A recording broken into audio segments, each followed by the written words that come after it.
Very good. Thank you. Thank you, Kath.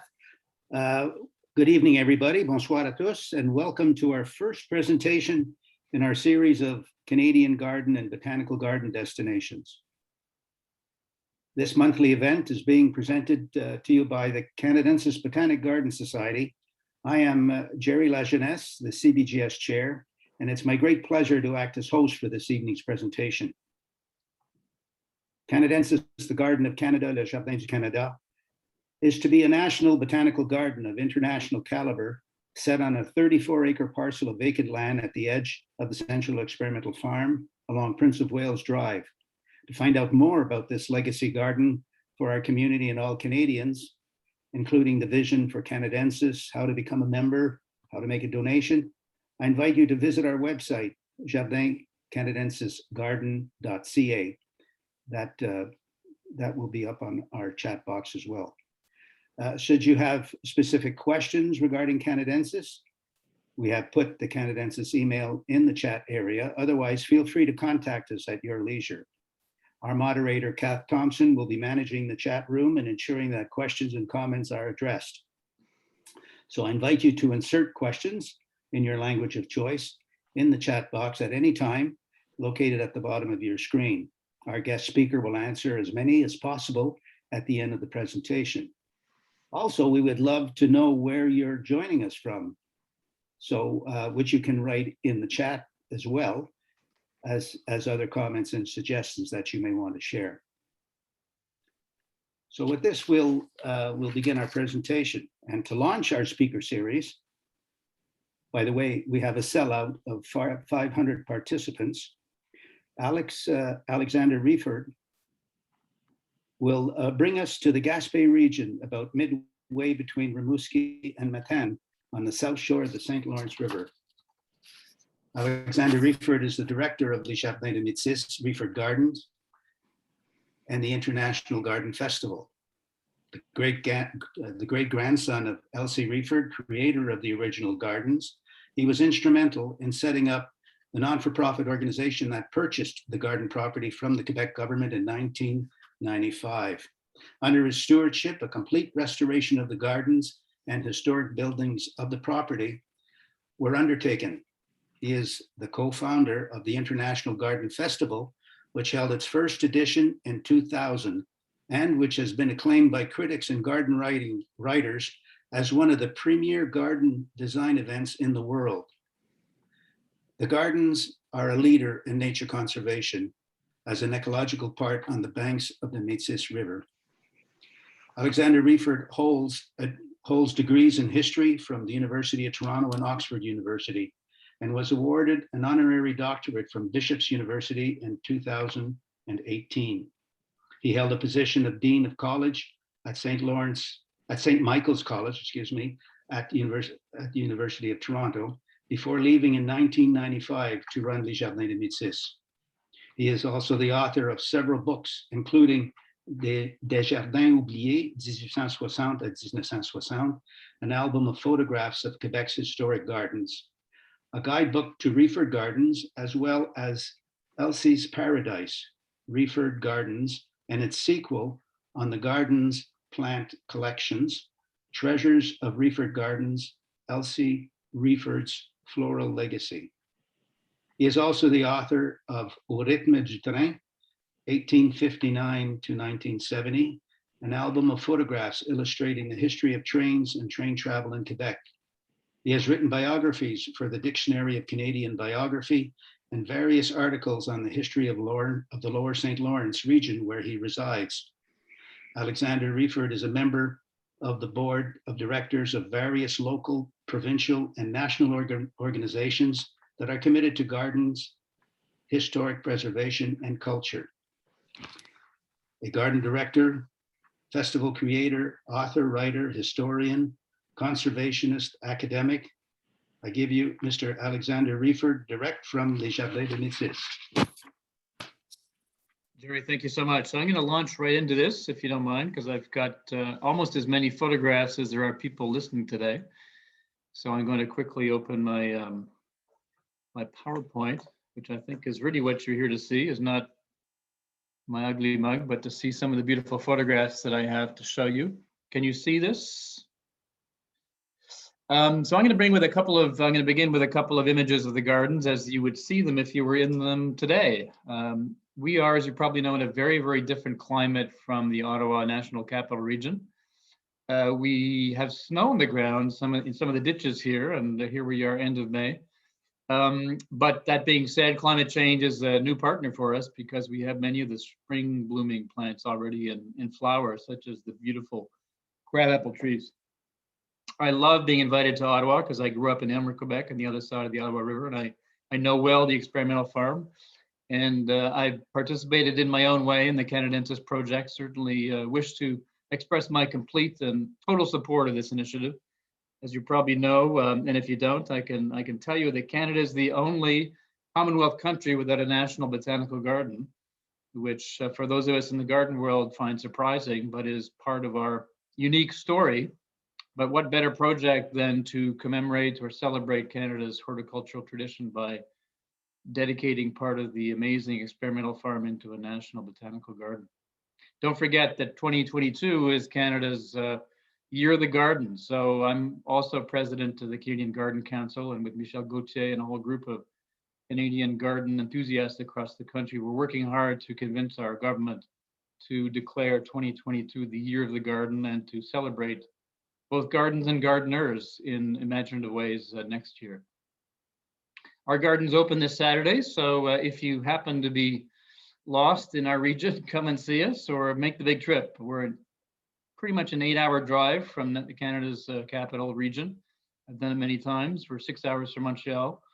It's a beautiful drive from Quebec City onwards, so certainly worth you're taking the trip. Certainly, as we celebrate COVID, I think this is one ways to break through the barriers and the confinement that we've endured in gardens. What better way to spend some happy time than in a beautiful garden? Ours being one of them, but there are many other beautiful gardens in Quebec on the way here. I'm going to speak to the unique story of my garden. I've got about 45 minutes to do so, and I'm going to leave some time for questions at the end.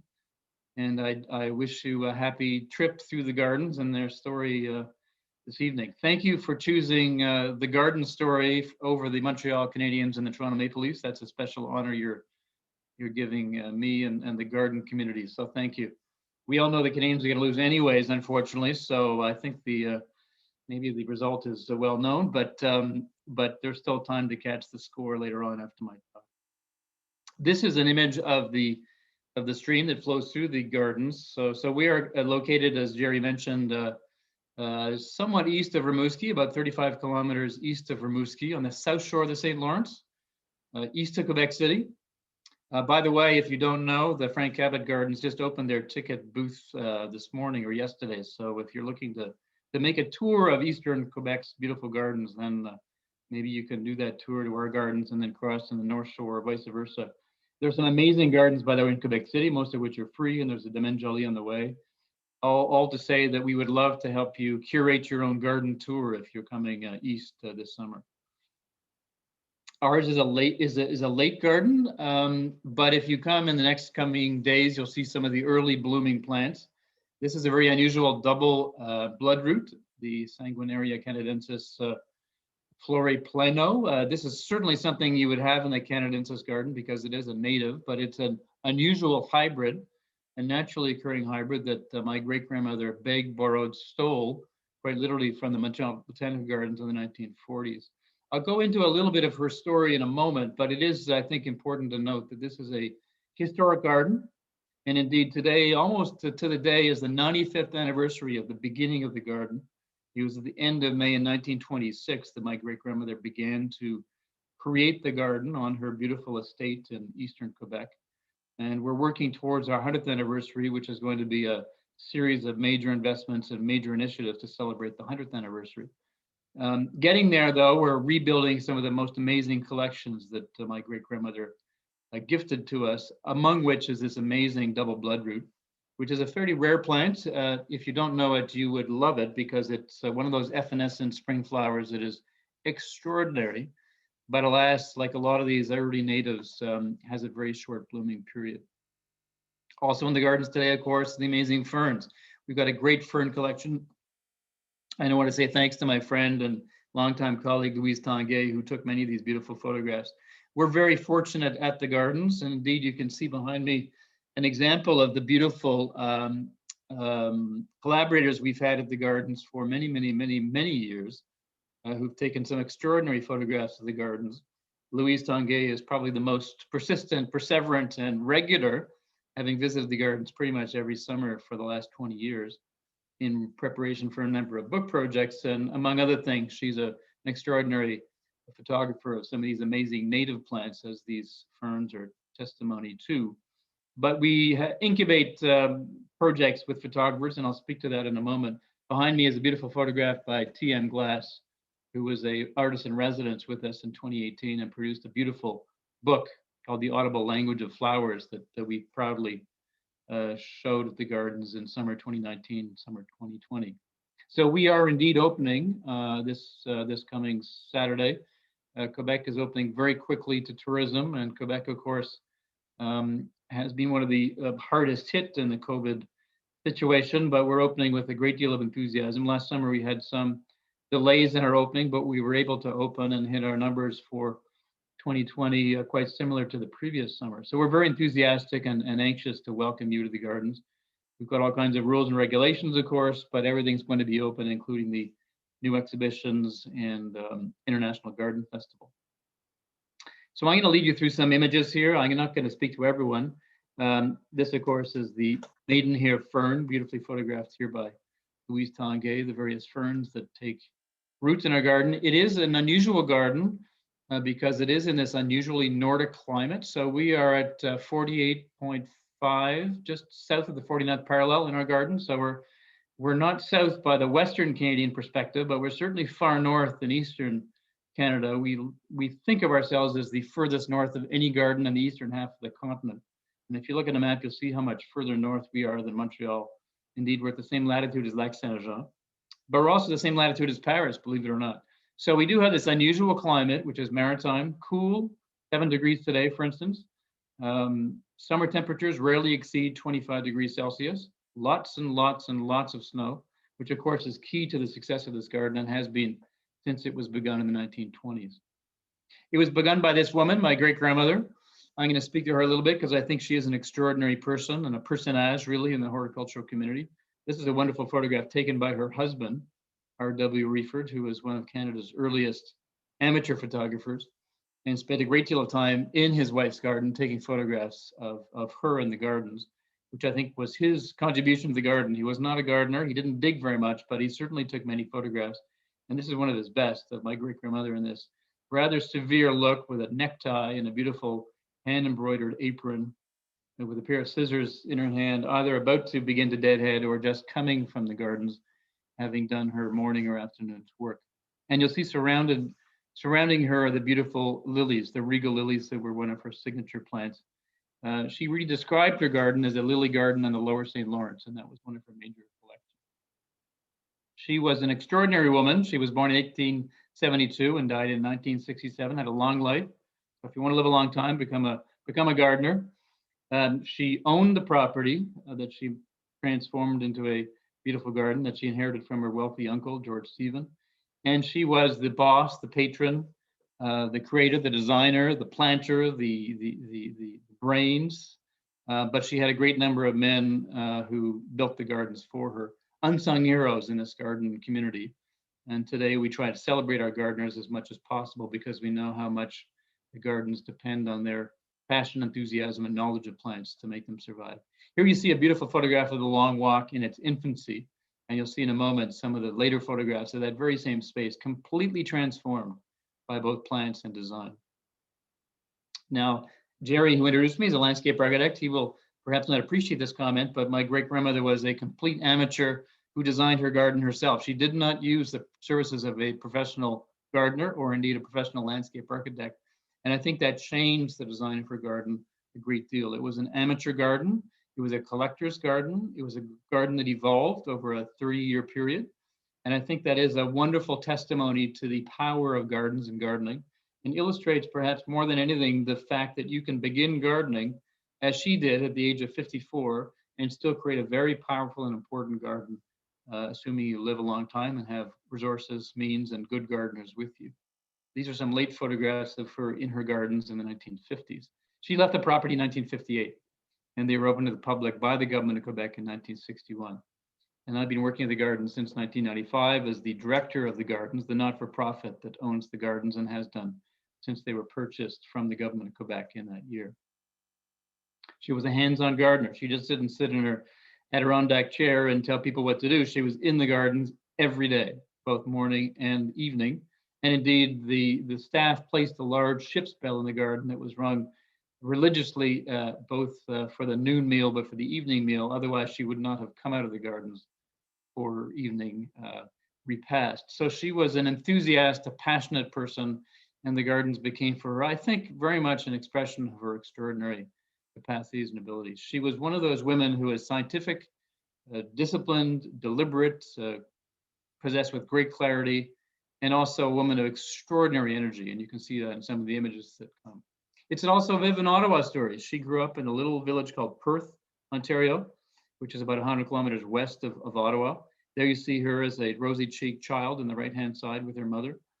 She left Perth as a 10-year-old and ended up in Montreal, where her father, the bearded, mustachioed man standing, became an acolyte of his brother-in-law, the Colonel Sanders-like fellow sitting next to his sister. He was a very successful businessman, father, and uncle, even more so. George Stephen was the founding president of the Canadian Pacific Railway, and Robert Meehan was the founding or main shareholder of the Lake of the Woods Milling Company, which milled a flour called Five Roses flour. So they were both very successful businessmen, and Elsie was given the kind of upbringing that women of that era would enjoy. This is a wonderful photograph of the back garden of her parents' home in Montreal.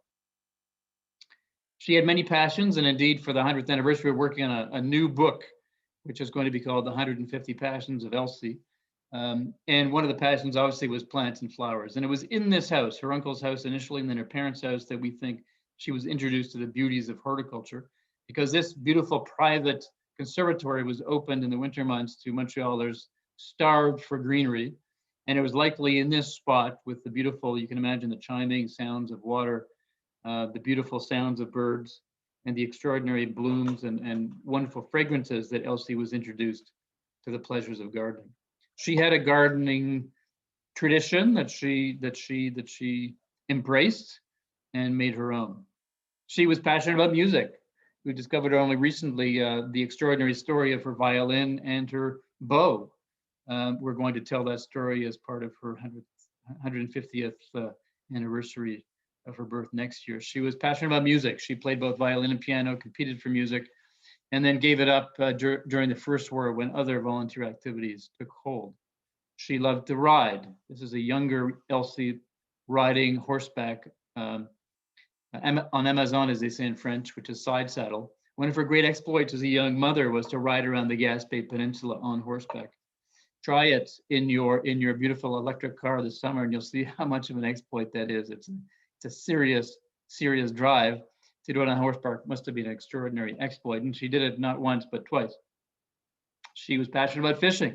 She was given the estate in Grand-Métis because she loved to fish, and she was very good at it. We recently transcribed all of her fishing books to find out that she was not just a regular on the river, but the most successful fisher person on the river. And here you see her with a trophy fish of about 30 pounds with their beautiful apparel that was part of her elegant lifestyle that she upheld. She loved art. She was passionate, along with her husband, about both art, European art and also Canadian art. Her husband was a great collector, and they built a beautiful home in Montreal in which they displayed some extraordinary works of art.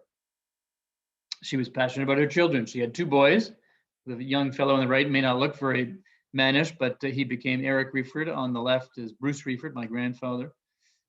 She was passionate about her family. She had two boys and many grandchildren. She was passionate about philanthropy. This is a photograph taken of her for a charity ball in Montreal. She believed in a whole number of different causes and was very active in women's health issues, Montreal playgrounds, the Montreal Maternity Hospital, Victorian Order of Nurses. She was an avowed conservative. Her cousin Arthur Meehan was prime minister, and she believed in him and believed in the cause of conservative politics. She was active in many, many files, tried to bridge the gap between English and French. She spoke 3 languages, French and German. And those were, of course, very important components of the garden life that takes hold later in life. She was also a transatlantic person. Part of the garden's unique story is derived from the fact that she was often in the mother country. She went to the UK a great deal, Scotland, England, Ireland, and also the continent.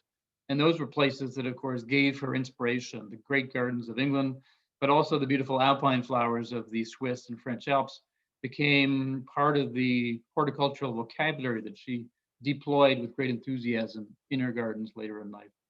And so here you see her in the photograph. She's what, second to the left of my great-grandfather, taller man with a hat, and my young father as a little boy looking rather sadly at the camera. This was a photograph taken on a Cunard vessel off to the UK. My family were shipping agents in Montreal, and they were Canadian agents for the Cunard. Hence this kind of formal portrait on board one of the ships. So in 1918, she was given a property in Grand Metis, Quebec, very small little 260 population today town east of Rimouski, unusually settled by Anglophones. So it was owned by a Scottish merchant originally, and then sold through various other hands, and finally ended up in the lap of George Stephen, the founder of the CPR, as I mentioned. When he retired from the Canadian Pacific Railway, which he did in 1888, as his retirement present to himself, he built this home. So this is an 1886 building. It was opened for the first time in July 1887. Not a particularly modest cottage, but he was a man of enormous wealth. He made a great deal of money, not in the Canadian Pacific Railways, but in American railways, and built this home for himself on the Metis River. He was a Scottish-born merchant who came to Canada, worked a great deal in woolens, indeed in Almont. I saw somebody join from that town. He was very active in wool, and then became very active in railways, and made a fortune in American railways, and finally was asked by Sir John A. to build the CPR, which they built in record time from 1880 to 1885. So in 1886, he built this home for himself and began fishing the river the following summer. So Stephen had no children, and when he was giving away his worldly wealth, which he had a great deal of, he left this property to his niece, Elsie Reford. And she began the transformation of the gardens, or the property rather, into gardens beginning in 1926. And you can see here, I think, some of the illustrations of this unique space, which is this extraordinary property on the St. Lawrence and the Metis rivers, but also one in which the natural vegetation is mostly conifers. So we are very much in the boreal environment, very, very few deciduous trees, very limited palette of vegetation.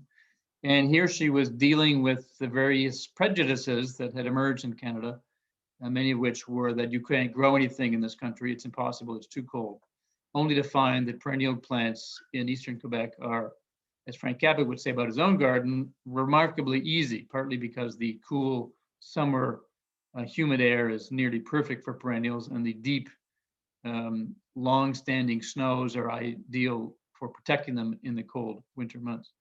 So today her home is open to the public. We have a whole series of things that happen. This year we're going to have about 100 events, cultural, musical, culinary, floral event in August. We are going to literally erupt into activity beginning on Saturday.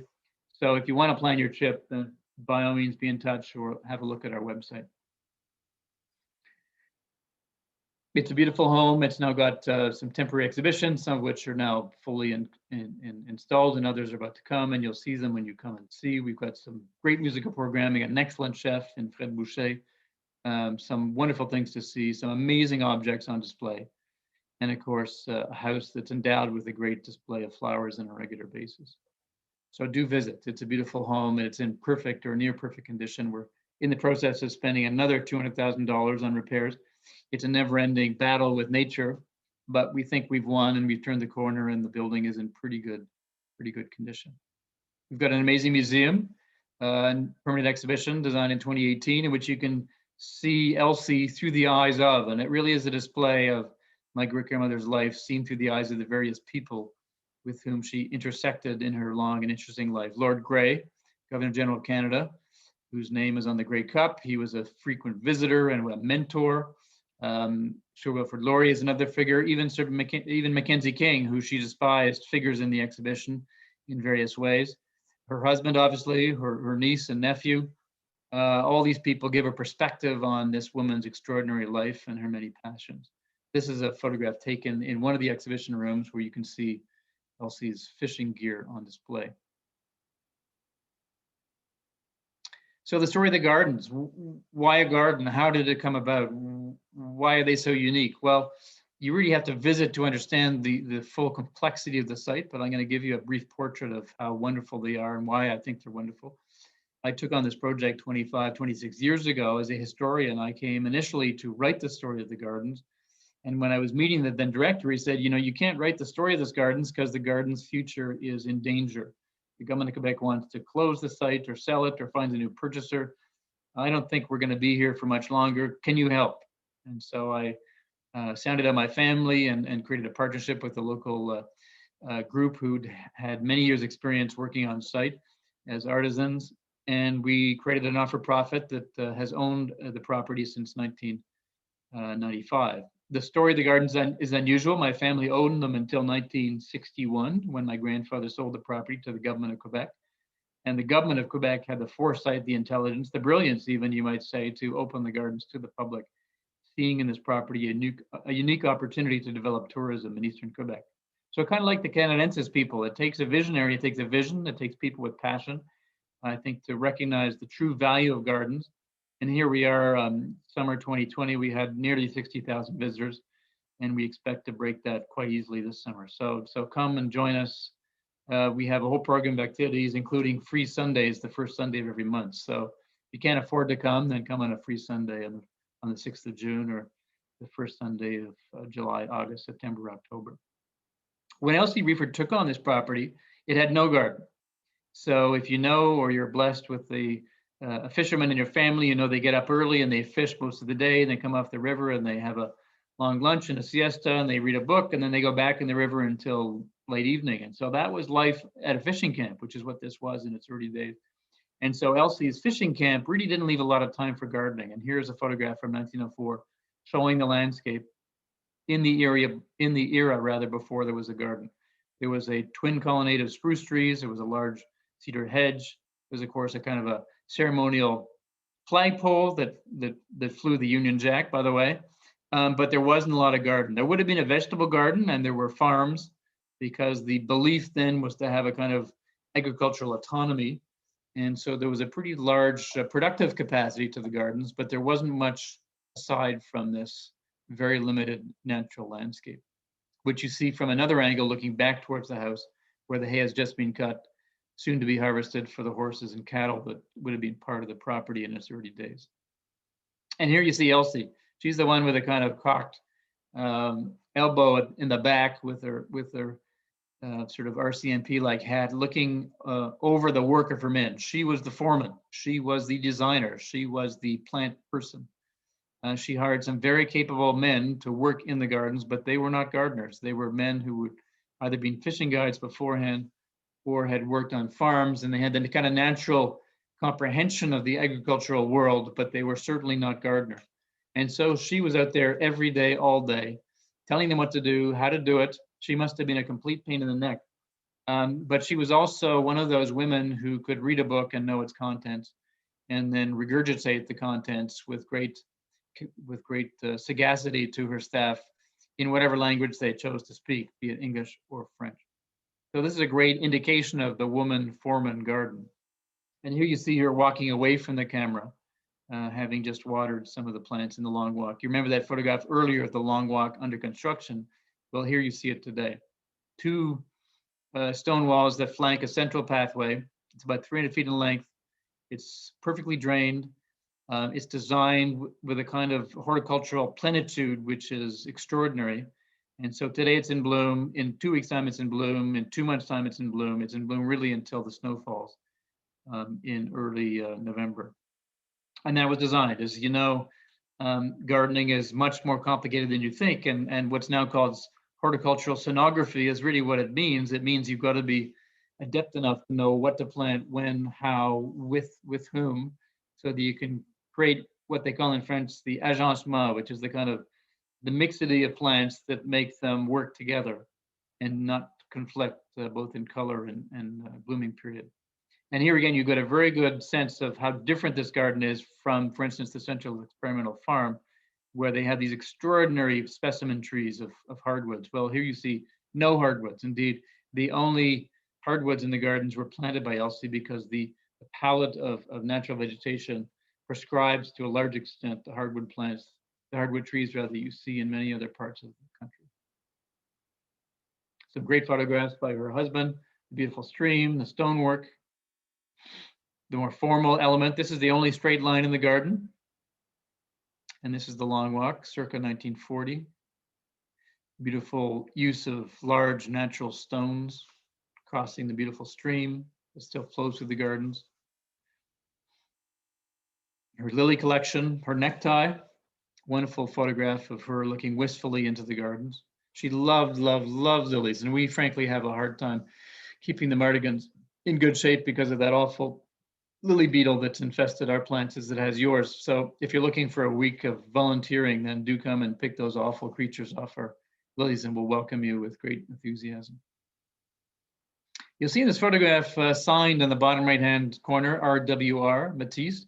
So this would have been a Christmas card, a photograph by R.W. Reford. And I put this in the presentation today because a colleague, friend, and longtime collaborator of the gardens, Pierre Faulteur, has just produced a beautiful new book, which is coming out on the 9th of June. It's going to be a beautiful homage to my great-grandfather and his photography. And so Pierre, who's a Montreal museum designer and enthusiastic photographer, walked the paths of Robert W. Reford, who took many of these photographs nearly a century ago, and has produced a large format book of black and white photographs using his Rolleiflex camera that is paying homage to the unique photographic legacy of the gardens. Because my great-grandfather was, without exaggeration, the first Canadian to own a Kodak camera. And we know that because we have it on display, or we'll have it on display this summer. It's the Kodak #1, which was purchased by him in 1888 and became a lifelong toy and tool. Well, he was a gadget guy, and these are photographs taken using a Kodak Panorama #4. And it were these photographs that inspired Pierre to take many photographs over the last summer in the gardens. And they really pay homage both to the beauty of the property, but I think also to his photographic talent. So this is one of the kinds of programs that we love, which is to make the gardens come alive with contemporary creators, whether they're landscape architects, or in this case, photographers and museum specialists. Another great photograph by Louise Tanguay, looking into the long walk from on high with the lilacs in bloom. So if you can think of the Ottawa blooming period or Montreal and add 3 weeks, that's when things bloom in our gardens. We're 3 to sometimes even 4 weeks behind. The plants will catch up over the summer, but all the same, our blooming period is much behind your own. The blue poppies you see here in the foreground is one of our signature plants. We share this amazing plant with a number of gardens across the country, be it in Nova Scotia or Edmonton, and of course our friends and current collaborators at the Butchart Gardens in Victoria.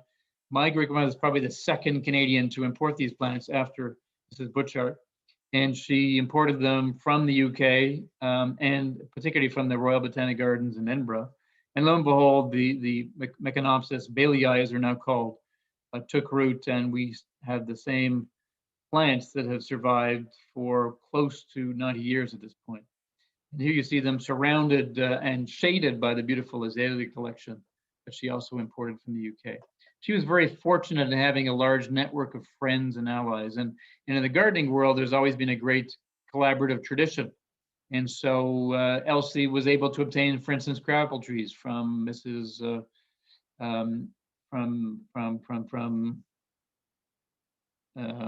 Sorry, I'm having a memory blank here, from Isabella Preston at the Central Experimental Farm.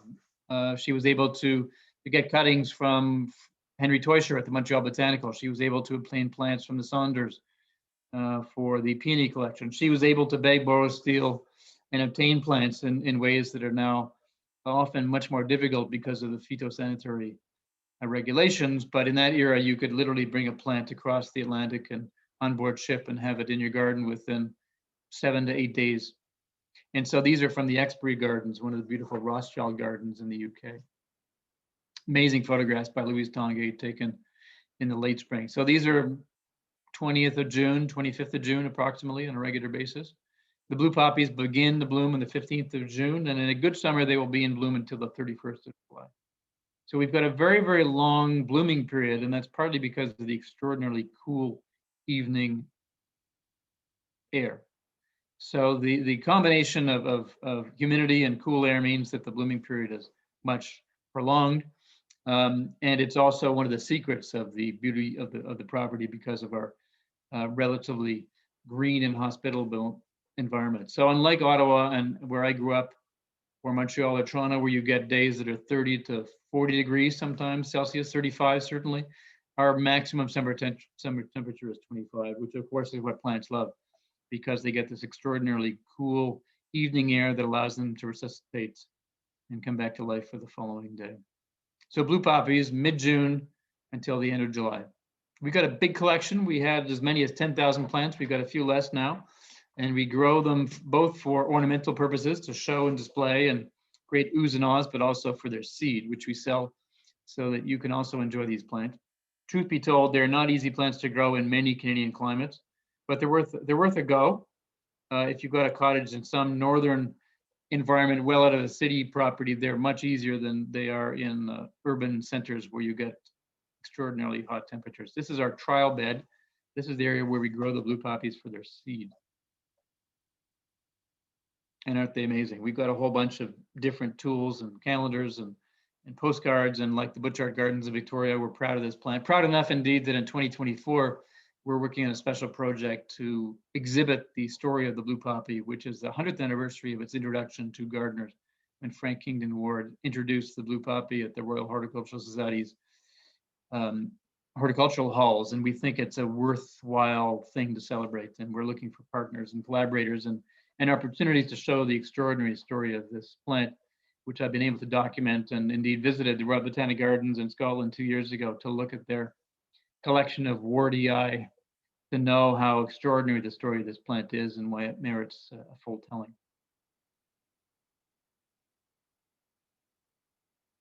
Our garden is a mixity of unusual Himalayan plants like the Meconopsis and native plants like this extraordinary, another Canadensis. I put this in as a wink and a nudge to this project because I do think that Canadian plants are unsung heroes. And this is the Lilium canadense, which many of us don't know, but indeed it's called the meadow lily, or sometimes the Canadian lily.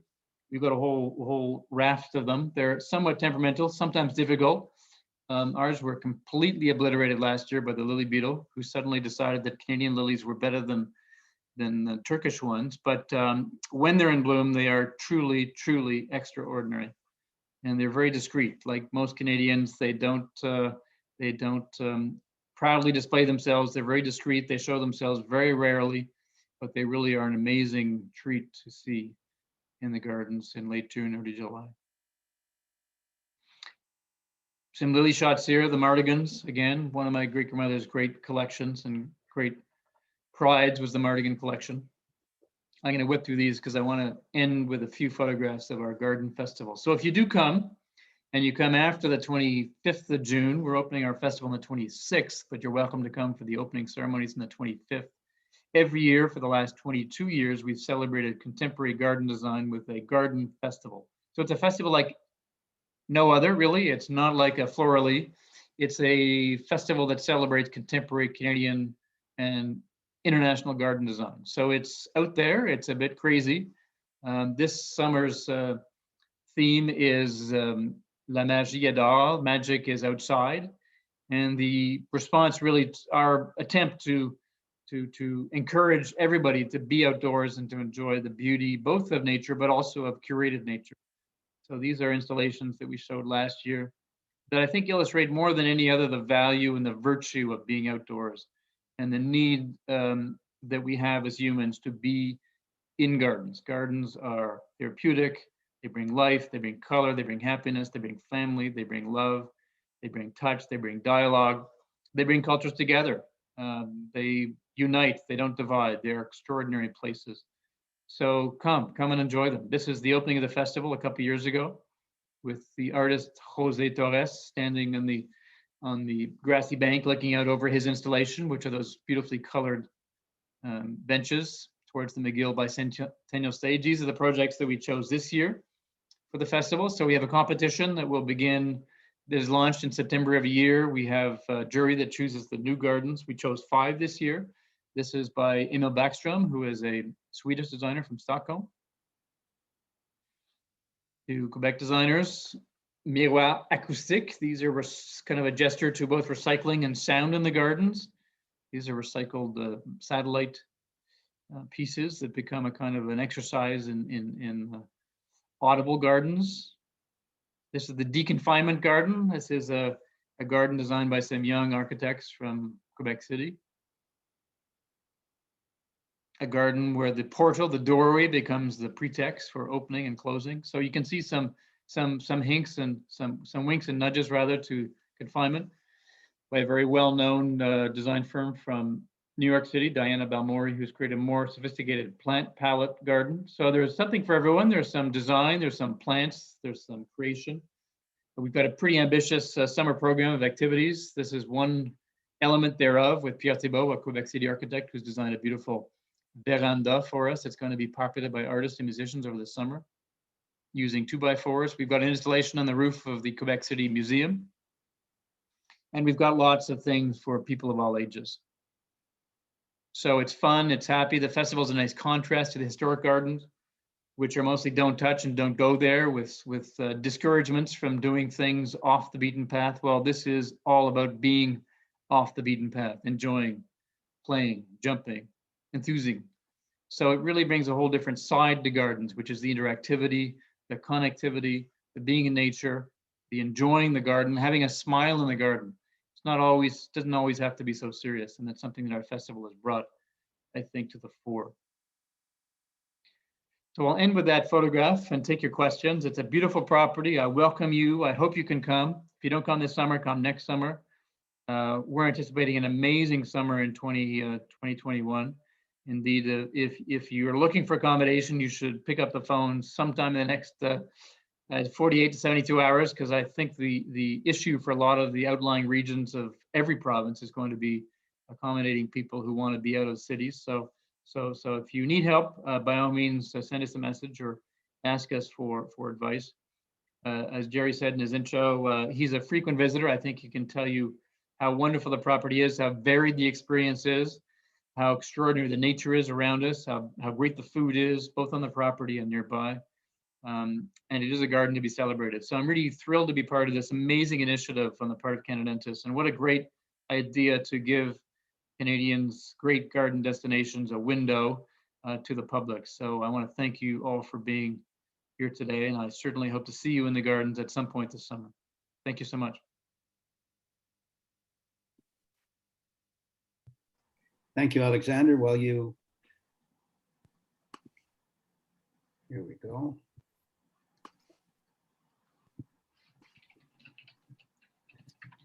Well, a sincere thank you, Alexander, for your insightful presentation on gardens, and in particular, its history associated with Elsie Reford, so important to the unique Jardins de Metis that we now enjoy and love to visit,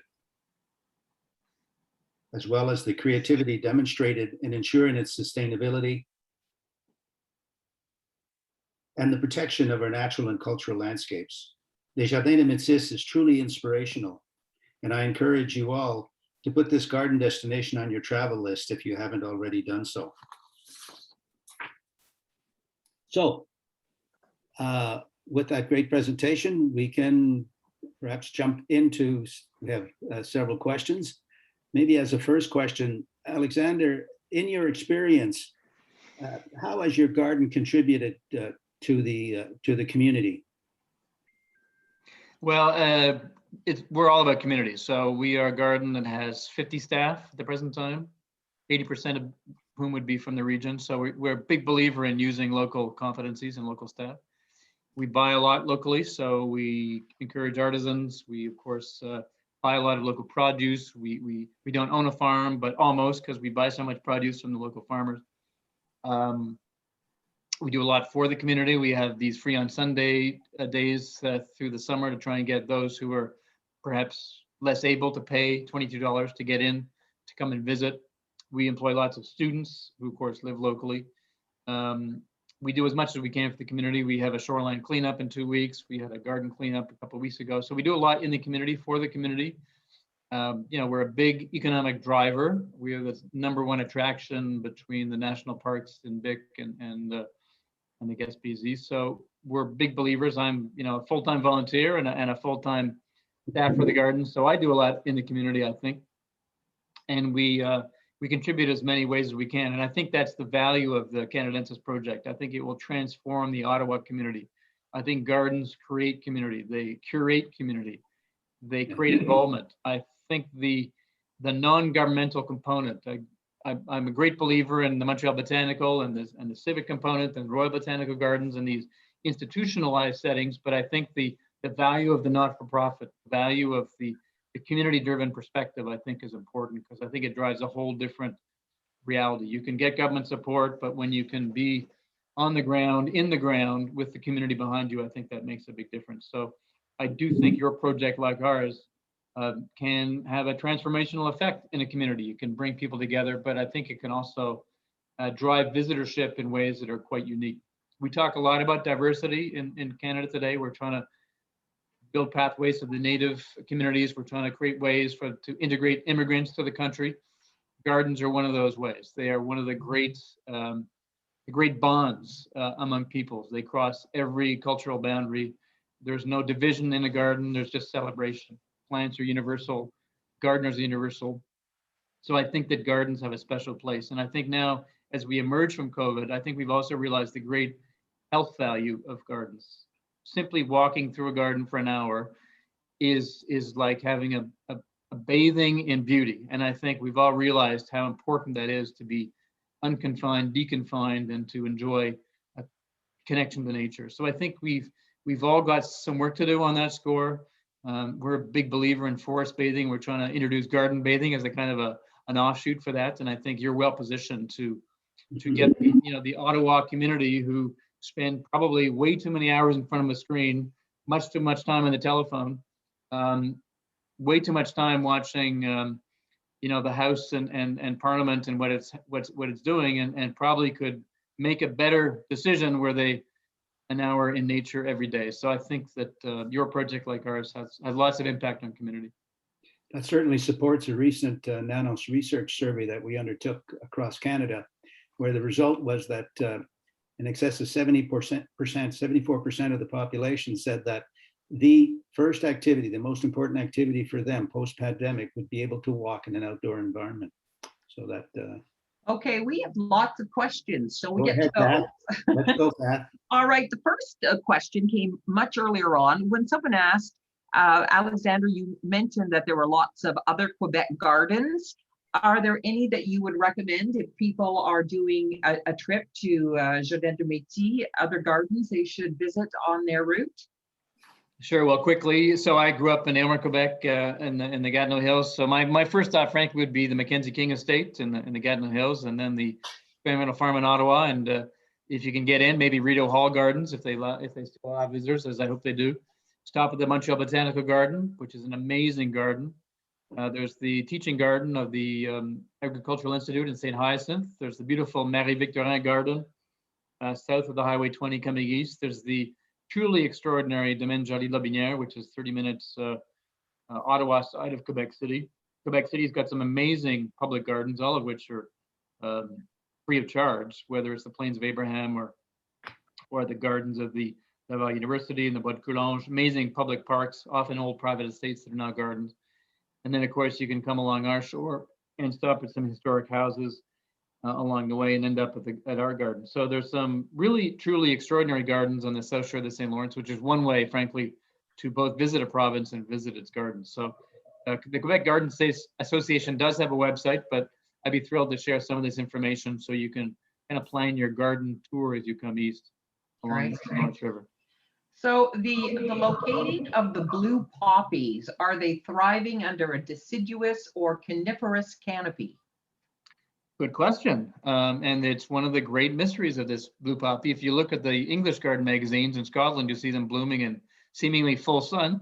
but Scotland is way further north than we are. So in our gardens, they're mostly in semi-shaded environments. Indeed, they're often below apple trees, crabapple trees, or Sylvester pines, red pines, and that's how we succeed. They don't like full sun. They don't like to be exposed to full sun. They like to be well manicured. They like to be well manured. They're an acidophile. They love being next to azaleas because they have a similar soil need. And they like to be well watered. So they're a wonderfully complicated plant. If you're looking for a garden plant that will require kind of regular psychoanalytic analysis, the blue poppy is for you. It's a tough plant to grow. But in our gardens, they thrive in a semi-shaded environment. How many acres does the garden occupy? Today we have a 200-acre property. We're working very avidly to expand that with our partners at the Nature Conservancy. We'd love to be part of a much broader and more extensive green belt, inspired indeed by the Ottawa green belt. But today we've got a 200-acre property, of which about 40 are landscapes. So we've got a staff of 20 or so people in the gardens, cutting the grass, keeping the trees, obviously keeping the weeds out of the gardens, planting, curating. We've got some large greenhouse operations. So we got about 40 acres under cultivation. We've got a large area that's naturalized along the St. Lawrence and the Metis River, all of which is available to walk through free of charge. And indeed, I saw a question, dogs are welcome, but in the naturalized environments and in a leash on the gardens, or in a kind of a carrier bag in the gardens, because we haven't yet taken the big step of allowing dogs in a leash. Okay, now just in line with what you were just talking about with conditions, 2 questions. What was the soil like at the site originally, and does your garden make connections with the shoreline? Indeed, we can walk to the shoreline from the gardens, and when you get there, you will realize that our soil is awful. So we are on a 100-foot clay cliff, which is not a good place to have any buildings or grounds, to be quite honest with you. And we're dealing with climate change as it affects that. But my great-grandmother was brilliant in the sense that she had access to our valuable resource, which was fresh fish from the river. And so to create the very rich and wonderful flower beds, she bartered quite literally a fresh fish for a trailer full of leaves from nearby farmers. So they got a good fish. She got a good load of manure. And she thought she got the best deal out of it. I think they must have thought the opposite. But it really is a wonderful, to Jerry's previous question, example of how this garden has been part of its community for nearly a century, because the gardens were built with leaves that were purloined, purchased, obtained from nearby farmers. And that's created the very rich growing environment that we have. And as a good gardener, you'll know that if you can create the right soil for the right plant, you can succeed. So she had this sort of engineering approach, which was to make things good from the start. So a lot of excavation was done, the drainage tiles were put in, the irrigation system was designed, all before she planted a single plant.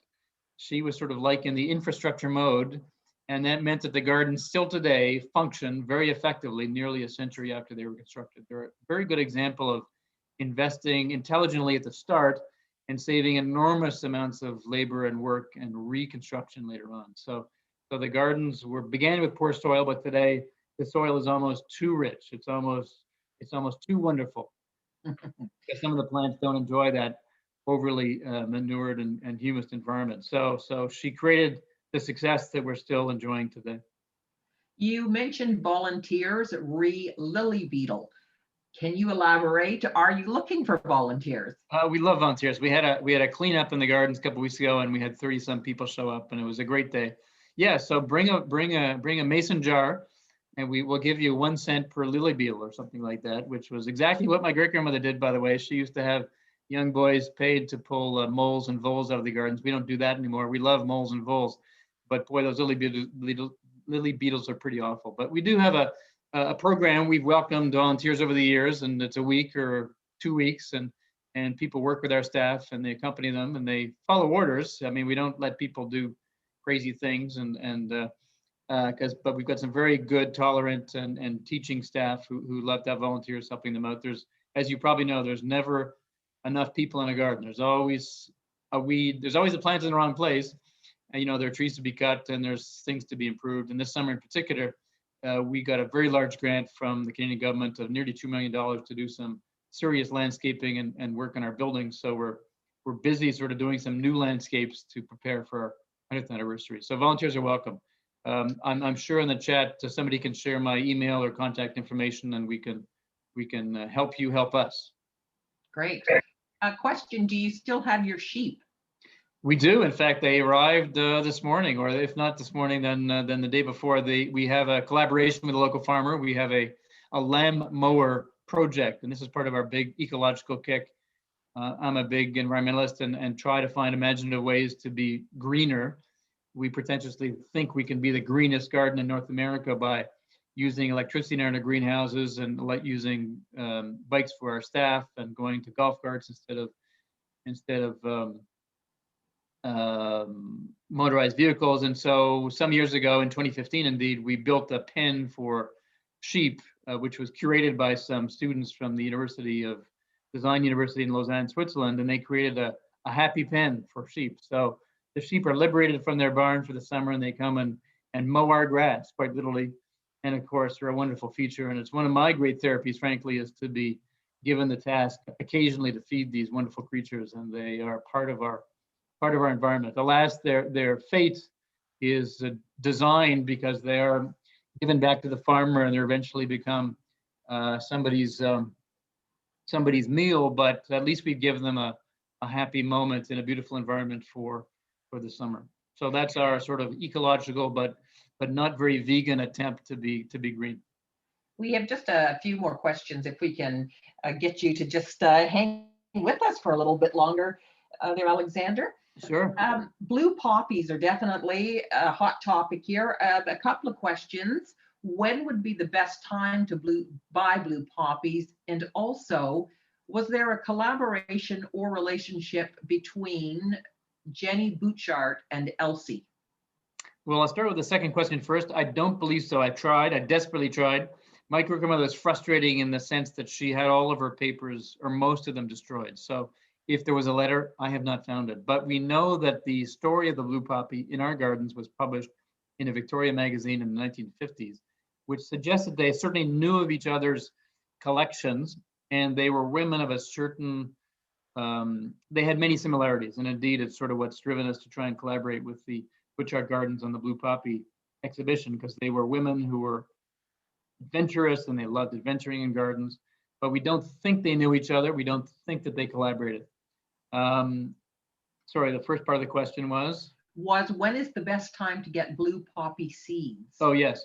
Well, blue poppies are one of the plants that you need fresh seeds. So you want to buy them relatively soon after the harvest, which typically, of course, is in the fall. So if you buy seeds in the spring and seed them in the spring, they would typically be seeds harvested from the previous fall. That's important. It's also important to keep them cool. We also sell live plants, which we send by Canada Post, both in the spring and fall. So if you're really looking for kind of a 2-year cheat, you can buy mature perennial plants from us or from some other nurseries, and you can gain a bit of time. They are tough plants to germinate, frankly, and we send a little pamphlet to try and get people to succeed. They're tough to germinate, they're tough to overwinter, they're tough to bring to bloom, they're tough to make into perennial plants, but when you have a collection, you can be sure that you can be the cock of the walk. You can show your garden friends that you are one great gardener. So if you're looking for ways to impress, then the blue poppy is certainly one of them. We'd be happy to share information with anybody who's interested. We have 2 final questions for you, although we could go for ages, but one is about birds on the property. Do you have owls, and what's the bird population like? Yeah, I spent actually part of last week observing this amazing nest of what they call in French a pigargue à tête blanche, which is a bald eagle, who's nested very near to us, not in the gardens, but in part of the area that we wish to see protected, and part of the Nature Conservancy, this amazing creature that fishes in the Metis River. In both the spring and the fall, we have 5, 6, 7, 8,000 snow geese in our bay. We're part of the migratory pathway, so we love them because they make this wonderful symphonic racket, of course, that caresses us in the spring and the fall. We've got a lot of songbirds. We went green maybe 20 years ago, we stopped using any synthetic pesticides, and guess what happened? Well, our bird population literally blossomed overnight. So we've seen the great return of many of the songbirds. We're working on a project, a very ambitious one, with a local sandpit owner to try and protect a large colony of sand swallows. So we love birds. We think birds are important. We're going to try and do some ponding work to try and create some insect environments for songbirds and for the other birds that are endangered. So we'd love to have birders come and help us inventory them. We've got about 100 different species of birds in the gardens, and we'd love more. So we're working on that. We know that gardens are important, and indeed, I think one of the great virtues of the Canadensis project would be to create that kind of bird sanctuary, and to create an opportunity for these birds to have a kind of a protected environment in an urban center. I think we forget the degree to which gardens protect songbirds that are, as you probably know, in a desperate situation. The sand swallow has lost 95% of its population in this country, 95%. So a lot of these birds are having a complete collapse, and gardens can play a major role. And we're doing a little part in that. And our final question for you, Alexander, is from a couple of people who are saying, what's the secret to actually being able to get a ticket to get into Reford Gardens? Because it is a very popular place. And, what's the secret? No secret. You can just come. You can buy a ticket online, literally today if you wish. You can also simply show up at the gate. We are, unlike some gardens, unlike the Cavite Gardens, for instance, we don't require pre-booking. You can simply show up anytime this summer. There may be a queue. There's not likely to be one. We had a large crowds last summer, but it's a big garden. We're open from 8:30 in the morning until 6 p.m. at night. So it's a long period of time. If you're worried about crowds and you're concerned about your own personal health and space, then come at the end of the afternoon. Oddly enough, no one visits gardens when they're at their best, which is between 4 and 6 p.m. So enjoy the gardens either early morning or late afternoon, and you can be sure to get a place. We've never said no to anybody, and we're not likely to do so. So, now's a good time, frankly, because the crowds are few, the flies are plentiful. But as the summer progresses, of course, we got more visitors coming, but we don't say no to anybody. And we're open this summer from the 29th of May until the first Sunday in October, I think is the 3rd of October. In any case, you're welcome to come anytime, and it's 8:30 to 6 p.m. And you can buy a ticket in advance, but you're not required to do so. Excellent. Jerry, back to you. Yes, thank you very much, Kath. A lot of good questions. I have one more, though, a very short one. It's come up again from a few of the attendees, and it seems to come up a lot for dealing with gardens, particularly for people traveling. Can dogs attend on leash, or are they not allowed? Yes and no. I'd love to get some advice from your garden community as to the right politics on that, but we allow dogs in the gardens, but they're typically small dogs in some sort of dog papoose or dog carryall or something like that. But we do allow dogs in the property. We've got a 200-acre property, and dogs can run loose, indeed, in the shoreline areas. We do have sheep, and we've got a lot of little creatures, so that's why we don't have a dogs free of leashes, because it doesn't take much for a dog to destroy a Mardigan lily, and we only have a small number of them, which is why we don't allow dogs in the gardens on leashes. But to be honest, we're thinking about that. We just haven't allowed it as of yet. But dogs are welcome. We do have some shaded areas in the parking lot for those who do come with dogs and want to ensure that they survive the hot temperatures. But dogs, frankly, are a challenge in gardens. That said, we've got a lot of other things that we do. We got wheelchairs, we got free umbrellas. So we do sort of our best for humans. I guess we got to do a bit of work to make ourselves more dog friendly.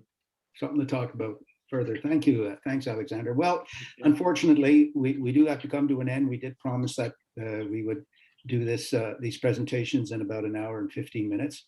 So in closing, Alexander, and on behalf of the Canadensis Botanic Garden Society and all the participants this evening, I extend to you a sincere thank you for your wonderful presentation. Judging by all the comments I've read, that more than pleased with what they've heard. And I think that you're going to get a lot of visitors, additional visitors, hopefully because of this presentation. Thank you, Jerry. I assure you that it was truly appreciated anyway by all present. Thank And you. for me, and personally, I look forward to another visit to the wonderful Jardins de Metis, and I'm certain that many, many participants this evening will be putting Jardins de Metis as a summer destination this year. And I encourage all the participants to visit your website and get directions and further information in dealing with a visit. So following this evening's presentation, we're going to, a winner will be selected from all the participants this evening for an admission for 2 persons to the Jardins de Metis. As well, at the end of the first series, after the 6 presentations, there will be a grand winner that will receive again an admission for 2 persons to Jardins de Metis, as well as a copy of Alexander's new book that will be out shortly, soon to be released. So if you participate at all the 6 evenings, your chances will be increased 6-fold. Again, Alexander, thank you so much for this generous gift.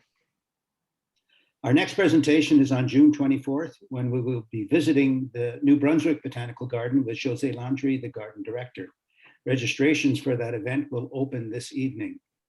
So we invite you to visit, we invite you to visit the Canadensis website, where you can learn about the plans for the Garden of Canada, sign up for our newsletter, become a member, and perhaps make a donation.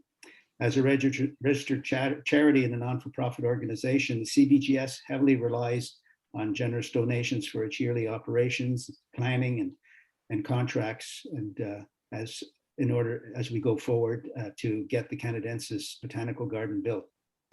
So you can also follow us on Facebook, and please don't forget to like us. So thank you again for your participation and support, and I hope to see you again next month. Bonne soirée à tous. Merci. Thank you.